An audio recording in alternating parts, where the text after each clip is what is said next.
Hello all, എല്ലാവർക്കും പുതിയൊരു വീഡിയോയിലേക്ക് സ്വാഗതം. അപ്പോൾ ഇന്നൊരു PSCയുടെ അപ്ഡേറ്റ് വീഡിയോ ആണ്. നമ്മുടെ HSTയുടെ ഇംഗ്ലീഷ് ഷോർട്ട് ലിസ്റ്റ് ഉടൻ വരുമെന്നാണ് ഇപ്പോൾ നിലവിൽ അറിയാൻ സാധിക്കുന്നത്. High school teacher English short list ഉടൻ പ്രസിദ്ധീകരിക്കാൻ സെപ്റ്റംബർ 22-ലെ PSC യോഗം തീരുമാനിച്ചു എന്നാണ് ഇതിൽ കൊടുത്തിരിക്കുന്നത്.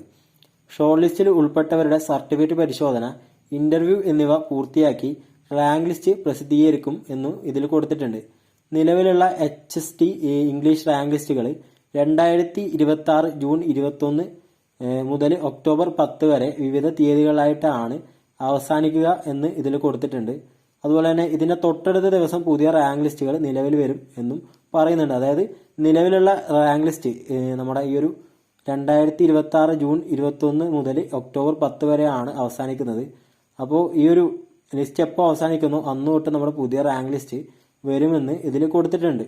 ഓഗസ്റ്റ് 20-നായിരുന്നു HSTയുടെ ഇംഗ്ലീഷ് പരീക്ഷ.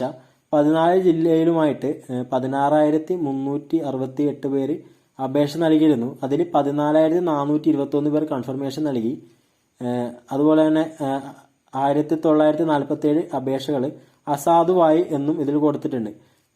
കൺഫർമേഷൻ നൽകിയവരിൽ ഭൂരിഭാഗം പേരും പരീക്ഷകൾ എഴുതിയിട്ടുണ്ട് എന്നും ഇതിൽ പറയുന്നുണ്ട്.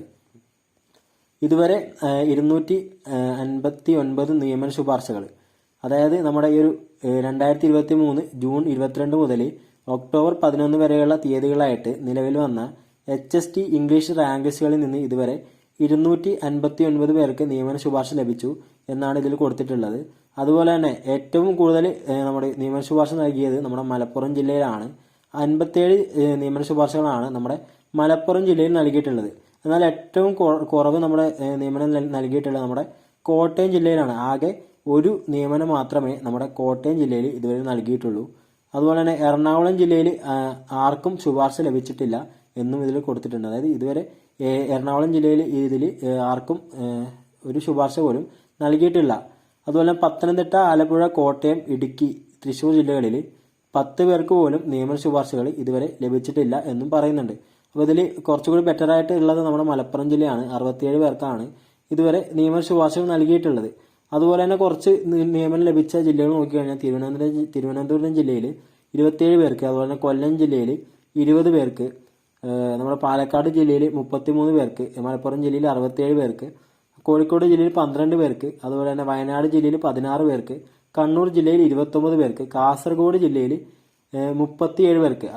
അതാണ് നമ്മുടെ എന്താ പറയുക ഡബിൾ ഡിജിറ്റിലുള്ള നിയമന ശുപാർശകൾ നൽകിയ ഒരു ജില്ലകളുടെ പേരെന്ന് പറയുന്നത്. അപ്പോൾ ആകെ 259 നിയമന ശുപാർശകളാണ് ഇപ്പോൾ നൽകിയിട്ടുള്ളത്. അപ്പോൾ ഇത്രയാണ് ഇന്നത്തെ വീഡിയോ എന്ന് പറയുന്നത്. അപ്പോൾ നിങ്ങൾക്ക് ഈ വീഡിയോ ഇഷ്ടപ്പെട്ടിട്ടുണ്ടെങ്കിൽ, അല്ലെങ്കിൽ ഈ വീഡിയോ കൊണ്ട് എന്തെങ്കിലും ഉപകാരം ഉണ്ടായിട്ടുണ്ടെങ്കിൽ നിങ്ങൾ ഈ വീഡിയോ ലൈക്ക് ചെയ്യുക. കൂടാതെ ഈ ചാനൽ ഇതുവരെ നിങ്ങൾ സബ്സ്ക്രൈബ് ചെയ്തിട്ടില്ലെങ്കിൽ നിങ്ങൾ സബ്സ്ക്രൈബ് ചെയ്ത് സപ്പോർട്ട് ചെയ്യുക. കൂടാതെ ഈ ഒരു വീഡിയോ ഉപകാരപ്പെടാൻ സാധ്യതയുള്ള നിങ്ങളുടെ ഫ്രണ്ട്സിനും നിങ്ങൾ ഈ വീഡിയോ ഷെയർ ചെയ്യുക. അപ്പോൾ നമ്മൾ മറ്റൊരു വീഡിയോ ആയിട്ട് വരുന്നതായിരിക്കും.